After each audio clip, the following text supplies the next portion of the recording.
हरिओम तत्सत। आज हम शिवानंद आश्रम गुमरगुंडा में एक तथ्य पर विचार करते हैं कि जीवन में हमें कभी भी झूठ नहीं बोलना चाहिए। इस संबंध में एक उपदेश याद आता है कि एक बार विष्णु भगवान और ब्रह्मा जी में विवाद होता है कि दोनों में बड़ा कौन है। तो शंकर भगवान ज्योति के खंभे के रूप में धारण किए, जिसके न आदि का पता चलता है न अंत का। उसे देख करके भगवान विष्णु ने ब्रह्मा जी से कहा, क्या इसे तुमने बनाया है? ब्रह्मा जी बोले, नहीं, मैंने नहीं बनाया है। तो फिर क्या विष्णु जी ने बनाया है? विष्णु बोला, नहीं, मैंने बनाया है। तो दोनों ने तय किया कि झगड़े का निपटारा यही है, कोई जिस इसका अंत देख ले वही सबसे बड़ा माना जाएगा। दोनों ने, ब्रह्मा जी ने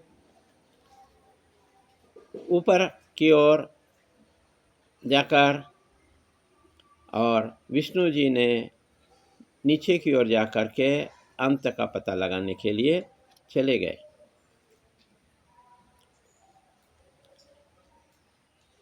दोनों वापस आए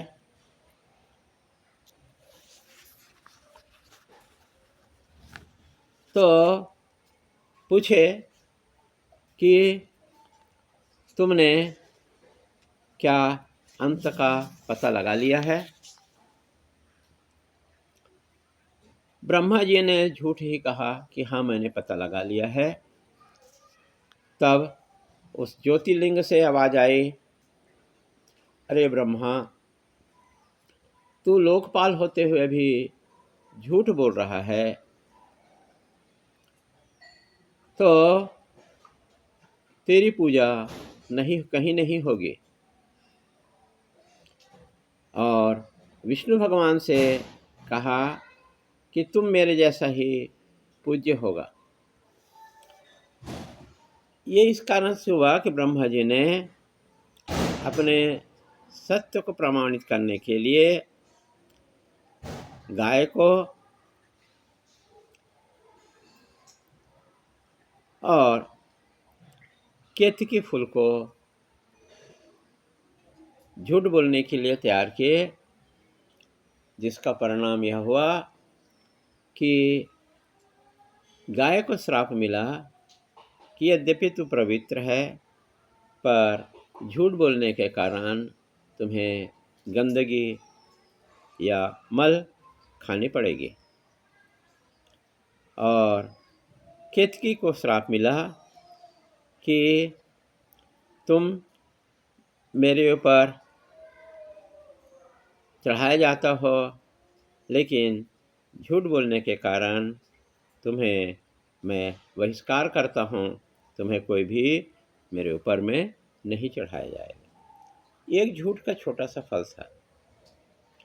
दूसरा, हम महाभारत में देखते हैं कि धर्म युद्ध में भगवान श्री कृष्ण युधिष्ठिर को सलाह देते हैं कि जब तक के गुरु द्रोणाचार्य के हाथ में अस्त्र शस्त्र है, उसे कोई पराजित नहीं कर सकता। तो एक योजना बनाते हैं कि अश्वत्थामा नामक हाथी को भीम मारेगा और यह अफवाह फैला दिया जाएगा कि अश्वत्थामा मारा गया। योजना को कार्य रूप परिणित करने के लिए भीम ने अश्वत्थामा नामक हाथी को मारा और प्रचारित कर दिया कि अश्वत्थामा मारा गया। यह समाचार गुरु द्रोणाचार्य के पास में पहुँचे। वो सुन कर के इसका प्रमाण के लिए कृष्ण भगवान के पास में नहीं गए, क्योंकि वो जानते थे कि कृष्ण भगवान छलिया है, छल कर देगा पता नहीं। पर उन्होंने युधिष्ठिर के पास गए। वो जानते थे कि युधिष्ठिर सत्यवादी है, हमेशा सत्य बोलेगा। युधिष्ठिर के पास जाकर द्रोणाचार्य ने पूछा कि क्या मेरा पुत्र अश्वत्थामा मारा गया? तो योजना के हिसाब से युधिष्ठिर ने बोला अश्वत्थामा मारा गया, लेकिन उसी समय इतने जोर से आवाज़ हुआ जिसमें द्रोणाचार्य सुन नहीं पाए कि नर नहीं हाथी, ये सुन नहीं पाए और कर्तव्य मोड़ होकर के अस्त्र शस्त्र छोड़ दिए। इस एक छोटे से झूठ जो भगवान के द्वारा बुलाया गया था, उसका भी परिणाम युधिष्ठिर को मिला। जब वह स्वर्गारोहण किए, स्वर्ग में गए, तो उनकी अंगूठे की एक छोटी उंगली जल गई। तो ये झूठ का परिणाम है। अतः हमारे शास्त्रों में जो कहा जाता है सत्यम वदिष्यामि, सत्य बोलना चाहिए, अर्थात झूठ नहीं बोलना चाहिए। हमें जीवन में सत्य ही बोलना चाहिए। हरि ओम तत्सत।